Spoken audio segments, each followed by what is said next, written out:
വെറുമൊരു ശർക്കര ഭരണിക്കുള്ളിലാണ് അന്ന് മാതാ ആദിപരാശക്തി വന്നിരുന്നത്. ആ ഭരണിയുടെ അത്ഭുതകരമായ ഭാരം കാരണം ആ പ്രദേശം മുഴുവൻ ദേവിയുടെ പുണ്യസ്ഥലമായി മാറി. തിരുവനന്തപുരം ജില്ലയിലെ ചിറയൻകീഴിലുള്ള പ്രശസ്തമായ ശാർക്കരാദേവി ക്ഷേത്രത്തിന്റെ കഥയാണിത്. പണ്ട് പ്രകൃതി കനിഞ്ഞനുഗ്രഹിച്ച മനോഹരമായ ഒരു ഗ്രാമം ഉണ്ടായിരുന്നു. പച്ചപ്പും കുളിർമയും നിറഞ്ഞ ആ നാട്ടിലെ വഴികൾക്ക് പറയാൻ ഒരുപാട് കഥകൾ ഉണ്ടായിരുന്നു. വലിയ പട്ടണങ്ങളിലേക്ക് സാധനങ്ങൾ കൊണ്ടുപോകുന്ന വ്യാപാരികളുടെ പ്രധാന പാതയായിരുന്നു ആ ഗ്രാമം. ചില വ്യാപാരികൾ കെട്ടുപൊതികൾ തലയിലേന്തി നടന്നു വന്നു. മറ്റു ചിലർ മണികിലുകുന്ന കാളവണ്ടികളിൽ ദൂരദേശങ്ങളിൽ നിന്നും എത്തിച്ചേർന്നു. യാത്രയുടെ തളർച്ച മാറ്റാൻ അവർ അവിടുത്തെ വഴിയമ്പലങ്ങളിൽ ഇരുന്നു. ആ നാടിന്റെ ഭംഗിയും അവിടുത്തെ ശാന്തതയും നുകർന്ന് വിശ്രമിക്കുമ്പോൾ അവരുടെ മനസ്സിനും ശരീരത്തിനും വലിയൊരു ആശ്വാസമായിരുന്നു ആ ഗ്രാമം. ഒരിക്കൽ ഒരു കൂട്ടം ശർക്കര വ്യാപാരികൾ ആ വഴി വരികയായിരുന്നു. അന്നത്തെ വെയിലിൽ ഉരുക്കിയുണ്ടാക്കിയ നല്ല ശുദ്ധമായ ശർക്കര വലിയ മൺഭരണികളിലാക്കി അവർ കൊണ്ടുവന്നു. യാത്രാമധ്യേ ക്ഷീണം മാറ്റാനായി ആ ഗ്രാമത്തിലെ ഒരു വലിയ മരത്തണലിൽ അവർ വിശ്രമിക്കാൻ തീരുമാനിച്ചു. തങ്ങളുടെ പക്കലുണ്ടായിരുന്ന ശർക്കര ഭരണികൾ അവർ അവിടെ നിലത്തിറക്കി വെച്ചു. അവർക്കറിയില്ലായിരുന്നു ആ ഭരണികളിൽ ഒന്നിനുള്ളിൽ ലോകമാതാവായ മാതാ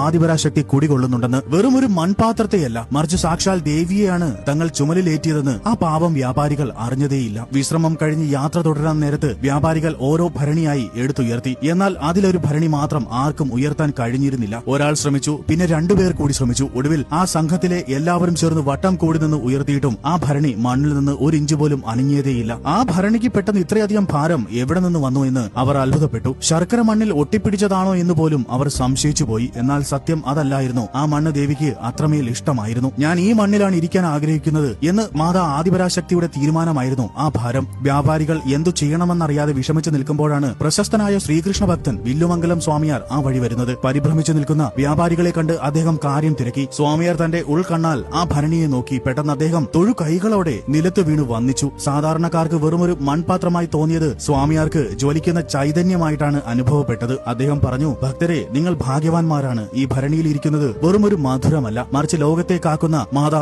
ആദിപരാശക്തിയാണ്. ദേവിക്ക് ഈ മണ്ണിൽ കുടികൊള്ളാനാണ് ഇഷ്ടം. സ്വാമിയാർ ഉടൻ തന്നെ അടുത്തുണ്ടായിരുന്ന കുളത്തിലിറങ്ങി സ്നാനം ചെയ്ത് ഭക്തിപൂർവ്വം മന്ത്രങ്ങൾ ചൊല്ലി മാതാ ആദിപരാശക്തിയോട് പ്രാർത്ഥിച്ചു. തുടർന്ന് മാതാ ആദിപരാശക്തിയുടെ ചൈതന്യത്തെ ആ മണ്ണിലേക്ക് ആവാഹിച്ചു പ്രതിഷ്ഠിക്കാൻ അദ്ദേഹം അനുവാദം ചോദിച്ചു. സ്വാമിയാരുടെ പ്രാർത്ഥന കേട്ടതും അതുവരെ പാറ പോലെ ഉറച്ചുനിന്ന ഭരണി വളരെ ലഘുവായി മാറി. ഈ അത്ഭുതം നാട്ടിലാകെ പടർന്നു. അങ്ങനെ നാട്ടുകാരും പ്രമാണിമാരും സ്വാമിയാരും ചേർന്ന് അവിടെ മാതാ ആദിപരാശക്തിയുടെ ഒരു ചെറിയ ക്ഷേത്രം നിർമ്മിച്ചു. കാലങ്ങൾ കടന്നുപോയി. പിന്നീട് വന്ന രാജാക്കന്മാരും നാട്ടുകാരും ചേർന്ന് ദേവിക്കായി അവിടെ മനോഹരമായ ഒരു ക്ഷേത്രം പണിതു. ശർക്കരയിൽ നിന്നും മാതാ ആദിപരാശക്തിയുടെ ചൈതന്യം വന്നതുകൊണ്ട് ആ പ്രദേശം ശാർക്കര എന്നും ദേവിയെ ശാർക്കരാദേവി എന്നും അറിയപ്പെട്ടു. ഇന്നും ശാർക്കരയിലെ മണ്ണിൽ ശാർക്കര അമ്മയുടെ മധുരമുള്ള അനുഗ്രഹം താങ്ങി നിൽക്കുന്നു. തന്നിലേക്ക് വരുന്ന ഭക്തരുടെ സങ്കടങ്ങളെല്ലാം മാറ്റി അവരുടെ ജീവിതത്തിൽ ശർക്കരയേക്കാൾ മധുരമുള്ള സന്തോഷം ശാർക്കരയമ്മ നിറയ്ക്കുന്നു. ശാർക്കരാദേവിയുടെ ഈ കഥ നിങ്ങൾക്ക് ഇഷ്ടമായാൽ ലൈക്ക് ആൻഡ് സബ്സ്ക്രൈബ് ചെയ്യൂ. ഓം ശാർക്കരാദേവി നമഃ.